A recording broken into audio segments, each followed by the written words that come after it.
What's next for Roman Reigns? Welcome to a series where I highlight a WWE superstar and talk about a direction for them moving forward, potential feuds, potential storylines, and today we talk about our tribal chief, the head of the table, Roman Reigns. I've done a couple of these already. If you guys haven't seen the episode on Brock Lesnar, check that out. And if you guys haven't seen the episode on Braun Breaker, check that out as well. First things first, rest in peace to Roman Reigns' father, who passed away very recently. I'm sure this is a very difficult time for them, so my condolences to Roman and the entire bloodline. Let's get into it. What's next for Roman Reigns? To be honest, there's no clear answer. There are four major feuds for Roman Reigns to return to the second he gets back to the WWE. He has unfinished business with The Rock, the final boss. He needs to get revenge on Cody Rhodes for ending his streak and taking his title. He needs to get revenge, even more revenge, on Seth Rollins for distracting him and causing him to lose the title. And he needs to get the bloodline in check and have a face-to-face with Solo Sikoa. But what's first? How could he go focus on Cody, on Seth, or even on The Rock without figuring out his family first? The self-proclaimed head of the table tribal chief Solo Sikoa has started a new bloodline with Tonga Loa, Tama Tonga, and Jacob Fatu, and they are wildin'. They're going against all the rules Roman Reigns had. They're going against the wise man's word. They kicked Jimmy Uso out the bloodline. This is not the bloodline Roman left behind. All signs are pointing towards a bloodline civil war with Roman Reigns and the Usos reuniting. And a lot of people are wondering, is Sami Zayn going to be a part of this? Is Seth Rollins going to be a part of this? I don't think so. Is The Rock going to be a part of this? I definitely think so, but that's a lot to unravel later on. I think Roman is returning very soon. Whether that's on an episode of SmackDown, that's possible. Whether that's at SummerSlam, that's also possible, because I think Roman doesn't need a match at SummerSlam. I mean, that would be amazing, obviously, but Roman's return at SummerSlam would be massive enough,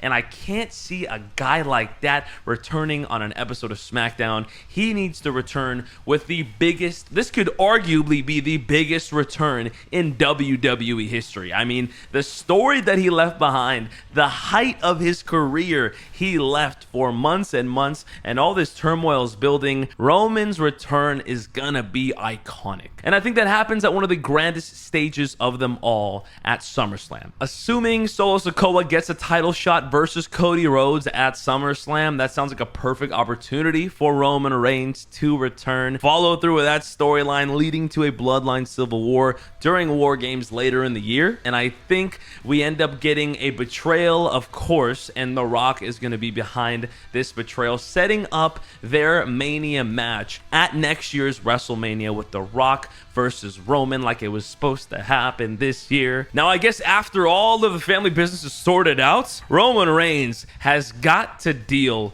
with Seth Rollins. I don't think he has to deal with Cody Rhodes. I think he needs to deal with Seth Rollins first, because he was handling Cody Rhodes, but Seth Rollins was getting in the way, and he can't allow that to happen. So I think Roman Reigns, probably for next year's SummerSlam, is going to have that 1v1 match with Seth Rollins. Now, I also would love for Roman and Seth to have that 1v1 at WrestleMania. I don't know if that timeline makes sense, but if it's possible, Roman and Seth at Mania, I'm all for it. Either way, he needs to figure that out, because his little brother has been costing him and has been a pain in his side for years. I hope that feud lasts a long time. I'm talking a 3 stages of hell match. Give him a Hell in a Cell. Give him a last man standing. Give him a Mania match. Give him all of the matches, man. Roman and Seth cook every gosh darn time, and I cannot wait for that feud. I know it's coming. Fingers crossed it's sooner than later. And of course, that leaves us with Cody Rhodes. And if you play this timeline out, we might be getting Roman versus Cody Part 3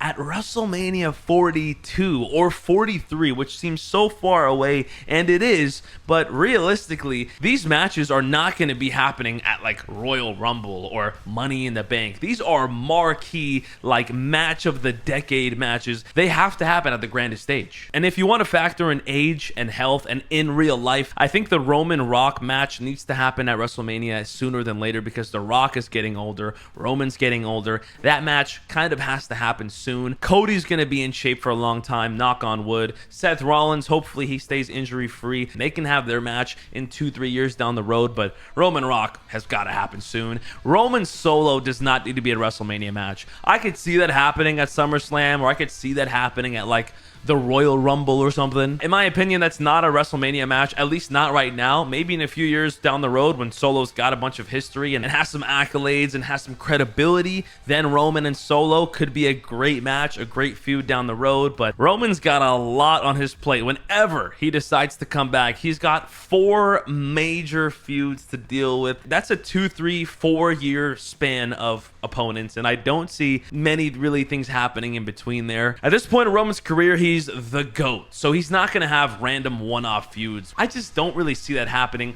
I see him popping in, every so often and fueling all of these storylines and taking their time and having things progress. And then eventually, down the road, after those 4 major feuds, then you got guys like CM Punk to feud with, which we're all waiting for. You got guys like Gunther to feud with. I'm down for him to feud with the Judgment Day. We never really got that whole Judgment Day Bloodline fight, and I feel like that would be a beautiful story, and that would just be really cool if the Judgment Day are still intact, because they are obviously in shambles right now. And then you fast forward way down the road. What's Roman's retirement match? I don't even want to think about that, man. My tribal chief, I need him to be around for a long time, but let's just think about it. I feel like the only match that makes sense for Roman as a retirement match is a passing of the torch match, which could be with another Bloodline member down the road, or maybe it's with a bunch of Bloodline members, or maybe, just maybe, it's a bittersweet ending with Seth freaking Rollins. Now, hopefully this is in 10-15 years. I don't want this to be anytime soon, but Roman Reigns does have to face retirement one day. I don't know when that is. Hopefully, again, it's not soon, but that day will come. Let me know in the comments down below who you guys think is the best opponent for Roman Reigns in a retirement match. Let me know if you guys think